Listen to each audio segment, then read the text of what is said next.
আপনারা যে প্রশ্নটা করছেন যে ধর্মীয় এই ওয়াকফ বিল আনার মধ্য দিয়ে কি বিভাজনের রাজনীতি হচ্ছে না ক্ষমতায়নের রাজনীতি হচ্ছে, আমি মনে করি এই ওয়াকফ বিল আনার মধ্য দিয়ে ওয়াকফ বোর্ডের উপরে যে বিল, সে বিল আনার মধ্য দিয়ে মুসলমানদের ক্ষমতায়ন নয়, বরং মুসলমানদের ক্ষমতাকে কেড়ে নেওয়ার একটা আইন তৈরি হচ্ছে।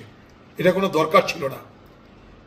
ভারতবর্ষের সমস্ত সংখ্যালঘু মানুষদের, সব ধর্মের মানুষদের তাদের নিজ নিজ ধর্মীয় প্রতিষ্ঠানকে রক্ষা করার জন্য সংবিধান অধিকার দিয়েছে, সে হিন্দু হোক, মুসলমান হোক, খ্রিস্টান হোক, যেই হোক না কেন।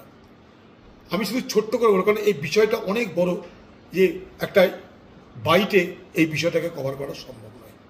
শুধু একটা কথা বলবো, মনে করুন আজকে মুসলমানদের ওয়াকফ বোর্ড হচ্ছে একটা ধর্মীয় সংগঠনের ধর্মীয় সংস্কৃতির অঙ্গ। সেইখানটায় যে বোর্ডের মাথায় যারা থাকবে, সেখানটায় বলছে সবাই মুসলমান থাকতে পারবে না, দুটো করে অমুসলমান থাকবে।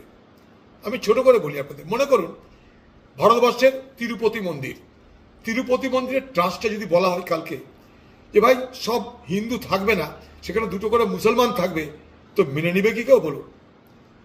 পুরীর মন্দিরে তাদের যে ট্রাস্ট, সেখানে বললাম দুটো করে মুসলমান থাকবে, সব হিন্দু থাকবে না, মানবে কি? তাহলে খামোখা মুসলমানদের যেটা প্রতিষ্ঠান, সেখানটাই দুটো করে মুসলমান রাখার পিছনে উদ্দেশ্যটা কি? উদ্দেশ্যটা নিশ্চয়ই মুসলমানদের ক্ষমতা আয়ন নয়, মুসলমানদের ক্ষমতা দেওয়া নয়, বরং মুসলমানদের কাছ থেকে ক্ষমতা কেড়ে নেওয়া। এটার মধ্যে দিয়ে কি হবে? আমাদের সমাজে বিভাজনের রাজনীতি বাড়বে, বৈষম্য বাড়বে, অবিশ্বাসের বাতাবরণ তৈরি হবে। এটার কোনো দরকার ছিল না।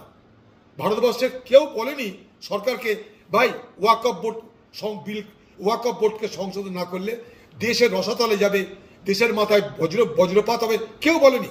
খামোখাই বাতাবরণ তৈরি করা হচ্ছে। এক একটা ভোট আসবে, তার আগে একটা করে বিভাজনের আইন তৈরি হবে, এইভাবেই দেশের 12টা বাজছে।